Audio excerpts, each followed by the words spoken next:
नमस्कार मित्रांनो, माझ्या VID काव्यमाला चॅनलवरती मी तुम्हा सर्वांचं स्वागत करतो।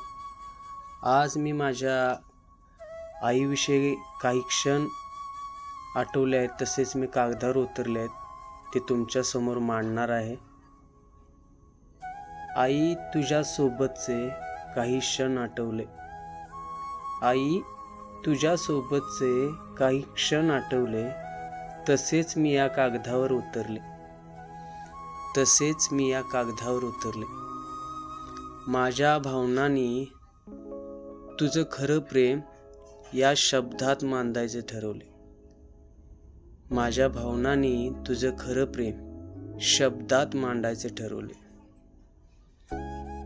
एकदा तापाने फणफणत होतो, डोळे झाकून लिपचिप पडलो होतो। एकदा तापाने फणफणत होतो, डोळे झाकून लिपचिप पडलो होतो। पण माझं दुखणं कुणालाच कळलं नव्हतं। पण तूच मात्र जीव मुठीत घेऊन दवाखान्यात नेलं होतं। पण माझं दुखणं कुणालाच कळलं नव्हतं, पण तू मात्र जीव मुठीत घेऊन दवाखान्यात नेलं होतं। त्या दिवशी तुझा खडतर उपवास झाला। आई, त्या दिवशी तुझा खडतर उपवास झाला। तुझ्या त्या प्रेमानं आई जग दाखवलं मला। त्या दिवशी तुझा खडतर उपवास झाला। तुझ्या त्या प्रेमानं आई जग दाखवलं मला। म्हणूनच आई आठवतो हा क्षण मला। तू जेव्हा आम्हाला गोष्टी सांगायची, मनातली भीती दूर निघून जायची। तू जेव्हा आम्हाला गोष्टी सांगायची, मनातली भीती दूर निघून जायची।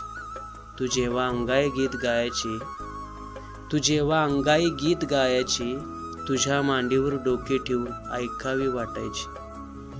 तू जेव्हा आई अंगाई गीत गायची, तुझ्या मांडीवर डोके ठेवून ऐकावी वाटायची। आई, ते निघून गेले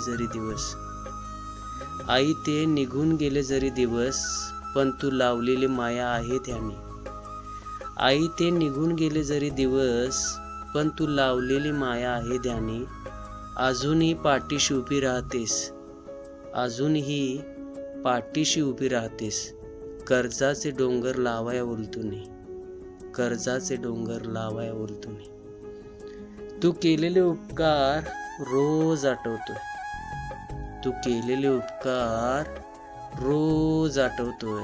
तुझ्या सोबतीचे क्षण मनात साठवते।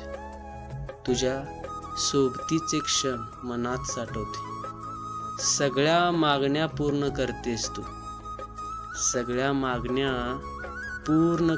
तू, पण ही मागणं माझं पूर्ण व्हावं।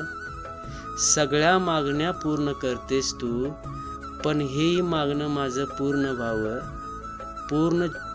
पुनर्जन्माचं खरं असेल तर प्रत्येक जन्मी आई मी तुझ्याच पोटी जन्मावं। धन्यवाद। जर माझी कविता आवडली असेल तर लाईक करा, शेअर करा, कमेंट करून सांगा आणि सबस्क्राईब करायला विसरू नका। धन्यवाद।